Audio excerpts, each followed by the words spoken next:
आज जो विषय मुझे दिया है वो है पशुजन्य दूध का हमारे स्वास्थ्य के ऊपर दुष्परिणाम और ये दूध के क्या पर्याय हो सकते हैं।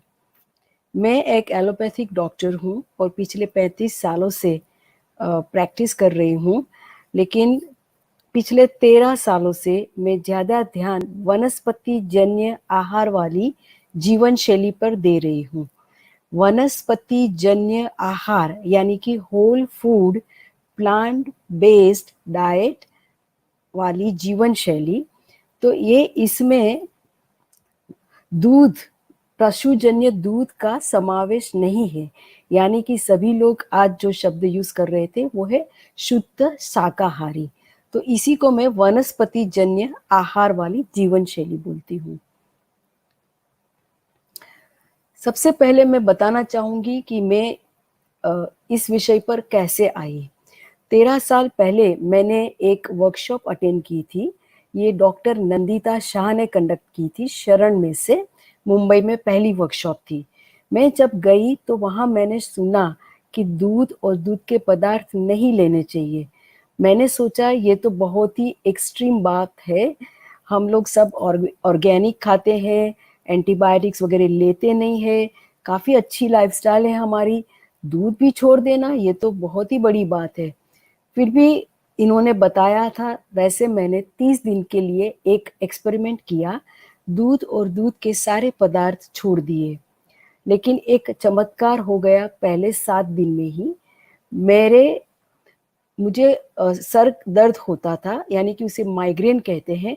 18 साल तक मुझे माइग्रेन की बीमारी थी, मुझे हर महीने एक बड़ा अटैक आता था, मुझे उल्टी होती थी, बहुत एसिडिटी होती थी और ऐसे लगता था कि भगवान ने मुझे नरक यही दिखा दिया। तो मेरा इतना दर्द था, लेकिन मैं एलोपैथिक पेन किलर्स नहीं लेती थी, मैं नेचुरल रेमेडी लेकर कैसे भी करके अपना जीवन चला रही थी। लेकिन जब दूध और दूध के सारे पदार्थ मैंने छोड़ दिए तो पहले ही हफ्ते में मेरा सारा दर्द चला गया, एक भी अटैक नहीं आया। दूसरा हफ्ता हुआ, तीसरा हुआ, चौथा हुआ, बिल्कुल गायब। और मेरी एसिडिटी भी बिल्कुल चली गई। मैं थोड़ी मोटी भी थी, तो मेरा 2 किलो वजन पहले ही महीने में चला गया। एकदम हल्का लगने लगा शरीर और मेरा एनर्जी लेवल बहुत बढ़ गया। मैं पूरी एकदम चकित हो गई कि खाली दूध छोड़ने से ऐसा होता है क्या। हम गुजराती हैं, हमारे घर में दही, छाछ, मलाई, मक्खन, घी, हर चीज हम बहुत सारा उपयोग करते हैं और खाते हैं। तो वैसा मेरा भी था कि मैंने भी वो सब खाया ही था। लेकिन अब मुझे जानना था कि दूध में क्या गड़बड़ है। फिर उस समय पे इंटरनेट तो इतना इंफॉर्मेशन नहीं था, फिर भी जो भी मिला तब पता चला कि मिल्क में क्या गड़बड़ है। तो आप जानते हैं कि जो भी स्तनधारी पशु होते हैं, जैसे कि यहाँ हाथी है, बफेलो है, ऊंट है या हॉर्स है, ये सभी दूध बनाते हैं, लेकिन अपने बच्चे के लिए बनाते हैं।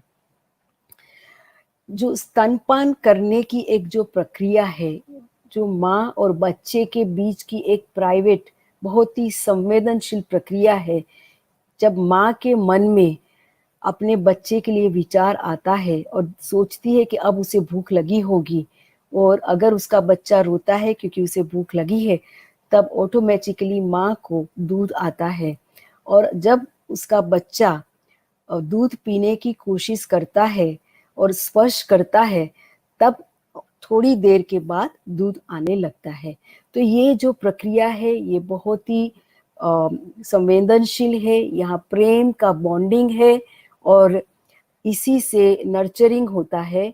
और अगर माँ को कोई शॉक लगा है या डिप्रेशन में है तो ये दूध नहीं भी आता है। अगर वो कोई एंटीबायोटिक्स ले रही है तो वो उसके दूध में जाती है। हम डॉक्टर्स हमेशा पूछते हैं कि अगर आप अपने बच्चे को दूध पिला रहे हैं तो हम आपको कोई ऐसी स्ट्रॉन्ग मेडिसिन नहीं देंगे जो दूध के अंदर जाए और बच्चों को नुकसान करे।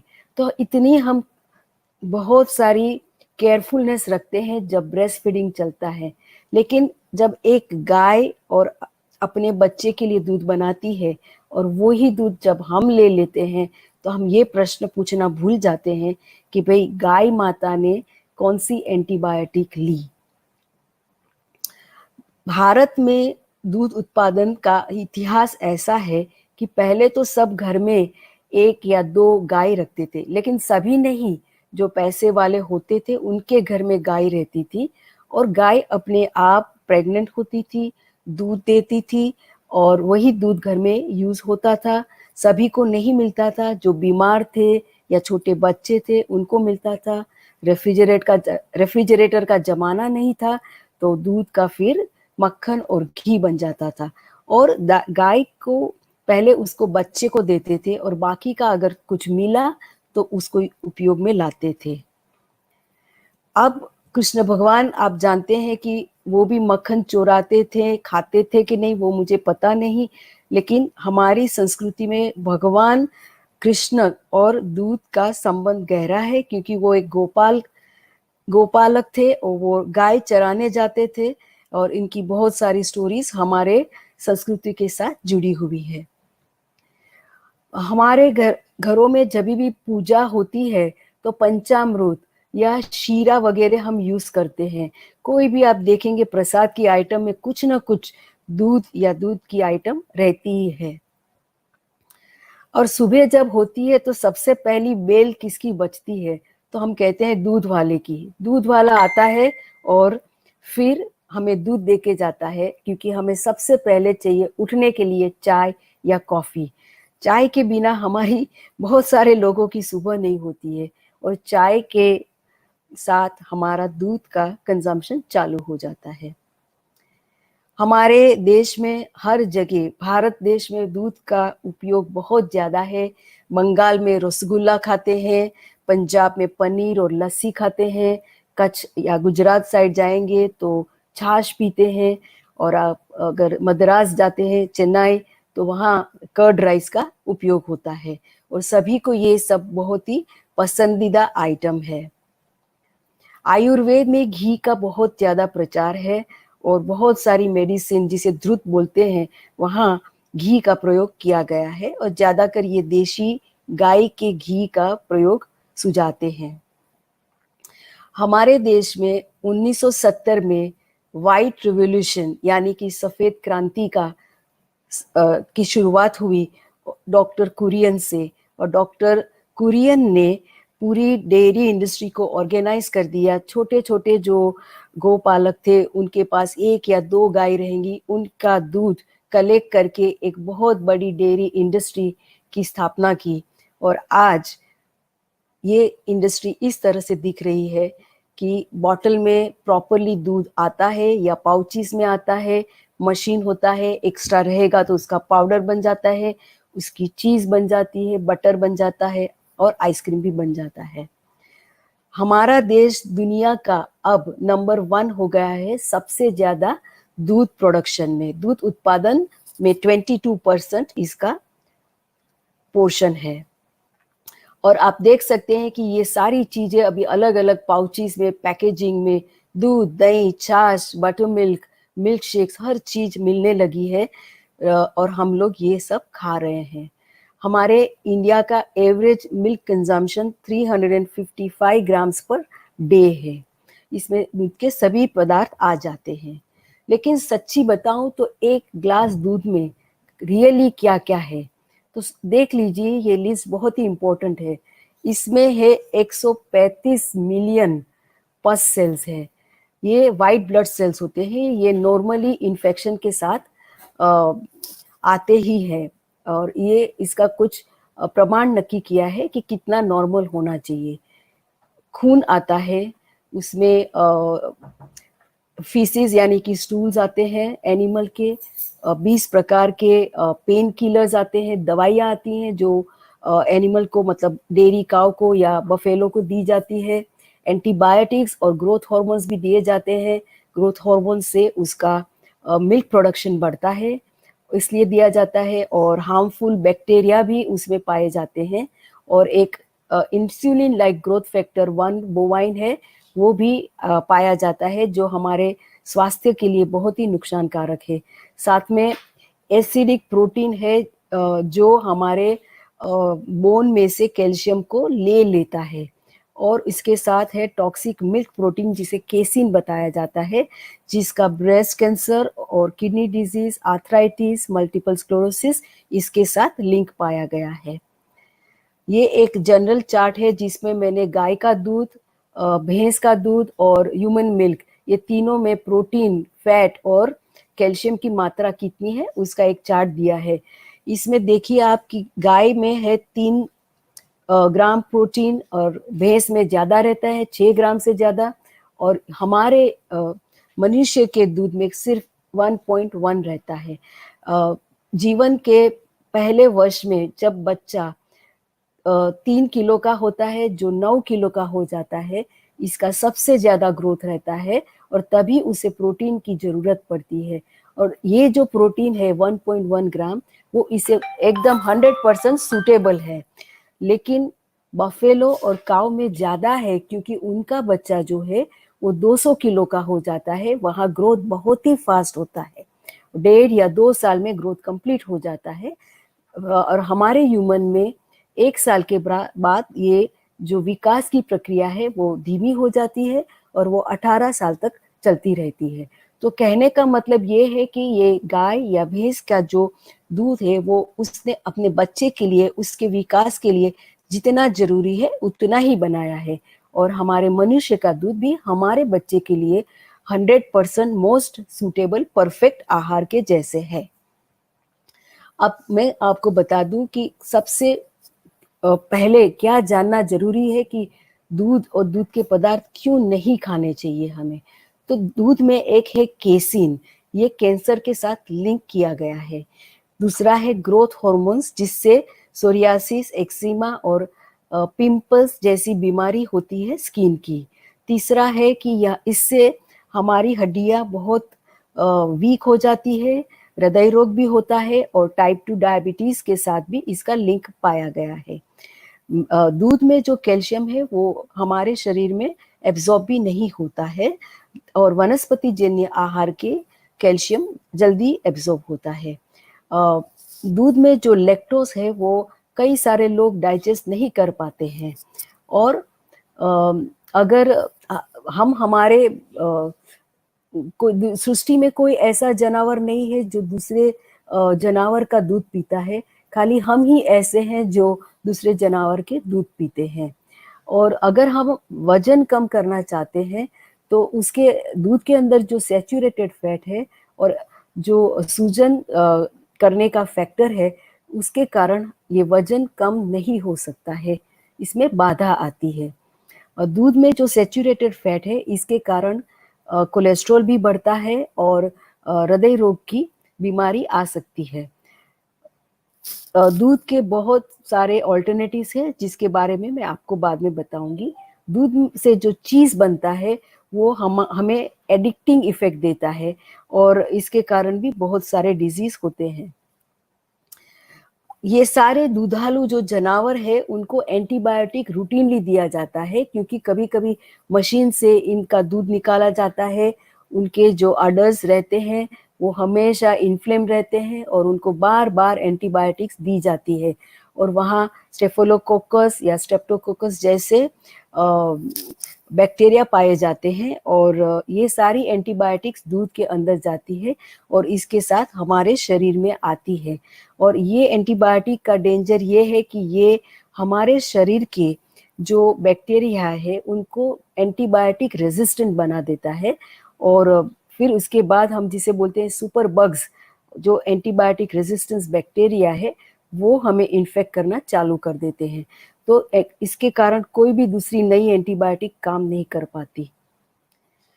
दूध में बहुत सारी मिलावट भी होती है। हम बार बार मीडिया में देखते रहते हैं कि दूध में एडल्टरेशन है, सही, क्योंकि दूध है ये एक एक्सपेंसिव फूड आइटम है। तो जो भी आइटम एक्सपेंसिव है उसमें एडल्टरेशन या मिलावट होती ही रहती है क्योंकि वहां से पैसा मिलता है।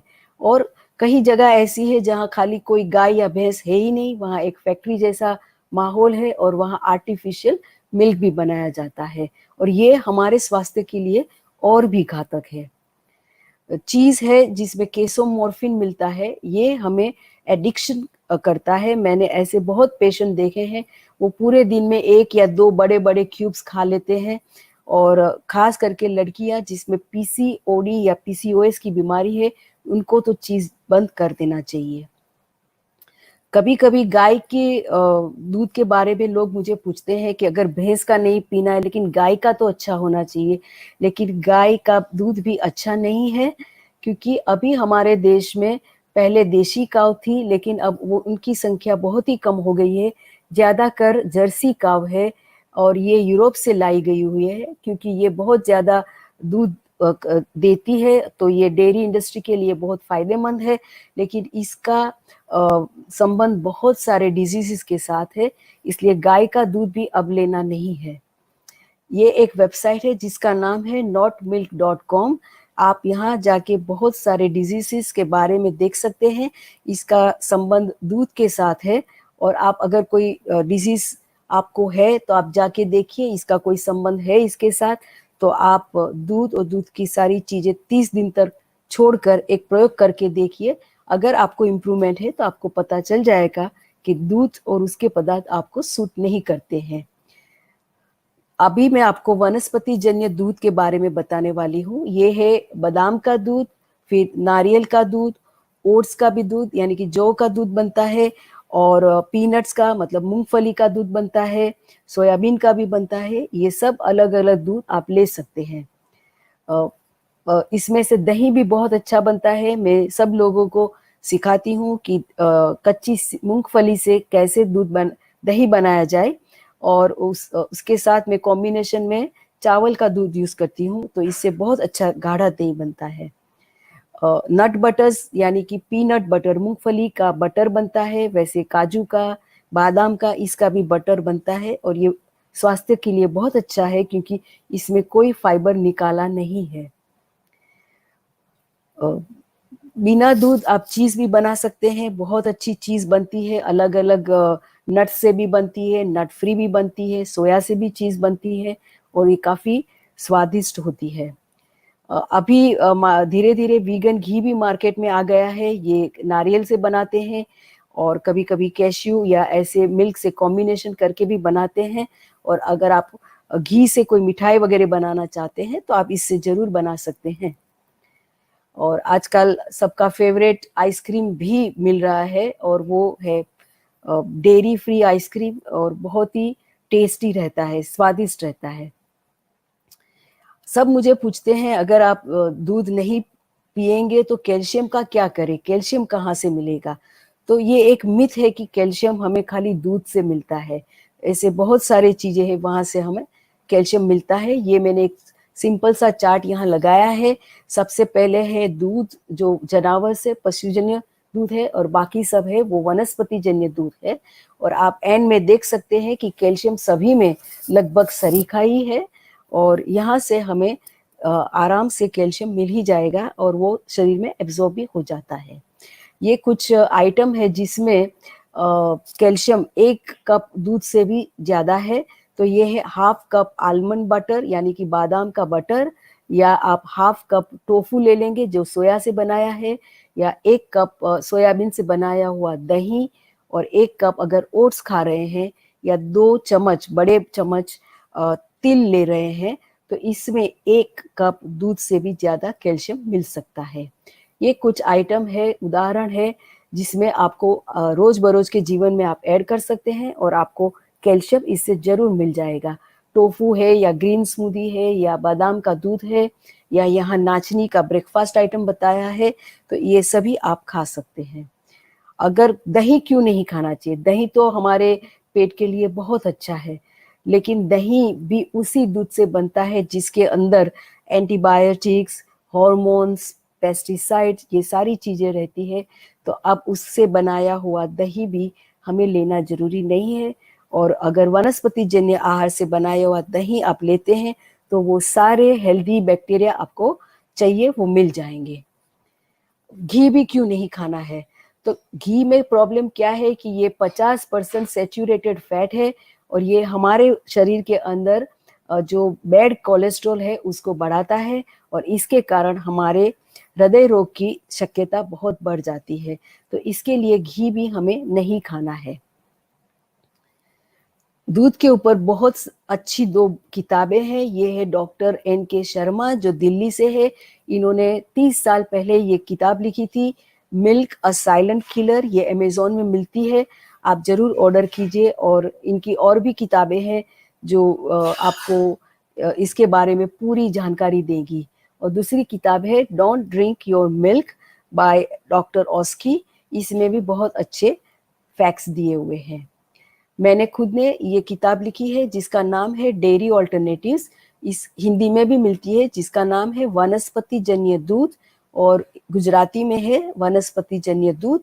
और इसमें ये सारे दूध, ये बटर, ये चीज़, दही और आइसक्रीम और हमारी भारतीय मिठाइयाँ कैसे बनानी उसकी बेसिक माहिती दी है। ये गाइड के जैसे हैं और हमारे भारतीय व्यंजन है, तो आपको ये पसंद जरूर आएंगे। ये आप circleofhealth.in पे जाकर ले सकते हैं। और भी बुक मैंने ये लिखी है जिसका नाम है व्हाट अबाउट माय कैल्शियम, क्योंकि बार बार ये प्रश्न मुझे लोग पूछते थे, तो मैंने सोचा क्यों ना एक किताब ही लिखी जाए। तो इसमें 100 से ज़्यादा व्यंजन है जिसमें सबसे अच्छा कैल्शियम मिल सकता है। और एक बहुत बड़ा चार्ट मैंने बनाया है जिसमें बहुत सारे चीज़ों के नाम है जहाँ से आपको ज़्यादा कैल्शियम मिल सकता है। ये है डॉक्टर माइकल ग्रेगर जिन्होंने ये बहुत ही अच्छी New York time best seller book लिखी है जिसका नाम है हाउ नॉट टू डाई। और ये किताब में बहुत सारे डिजीज और वनस्पति जन्य आहार के बारे में बहुत सारा रिसर्च डेटा है। ये आप आराम से पढ़िए और बहुत सारी जानकारी इसमें से मिलेगी। और बहुत सारे लोगों को आप इस गिफ्ट में भी दे सकते हैं क्योंकि ये इतनी बढ़िया बुक है। ये एक वेबसाइट है जिसका नाम है प्लांट बेस्ड डेटा। ये डॉक्टर तुषार मेहता है कनाडा से। इन्होंने 1000 से ज़्यादा रिसर्च पेपर इसमें डाले हुए हैं पूरे विश्व में, जो वनस्पति जन्य आहार के बारे में बताता है। मैं फेसबुक पे, इंस्टाग्राम पे और यूट्यूब पे भी हूँ। अगर आप ज्वाइन करना चाहते हैं और भी वीडियोस वगैरह देखना चाहते हैं, रेसिपी वीडियोस है और मेरे बहुत सारे टॉक्स हैं, तो आप वहाँ जाके ज्वाइन हो जाइए। मेरा वेबसाइट है circleofhealth.in और दूसरा वेबसाइट है drrupasha.com। आप मुझे ईमेल से भी संपर्क कर सकते हैं। फाइनली मैं ये बताना चाहूँगी कि आपको ऐसा लगेगा कि ये सब हेल्दी खाना खाना चाहिए लेकिन इससे बहुत ज़्यादा खर्चा होगा, तो मैं बता दूँ आपको कि अगर आप अनहेल्दी खाएंगे तो आपको आपका जीवन ही गंवाना पड़ेगा। वनस्पति जन्य आहार वाली जीवन शैली ही अब सही रास्ता दिखाने वाली है हम सभी को। इसी रास्ते का टाइम अब आ चुका है, आज से ही इसकी शुरुआत करनी चाहिए। अब जो डॉक्टर होंगे वो मेडिसिन नहीं देने वाले हैं, लेकिन वो आहार से ही आपका इलाज करने वाले हैं। तो अब जो टाइम है ये है वनस्पति जन्य आहार का। मुझे सुनने के लिए आप सभी का बहुत सारा धन्यवाद।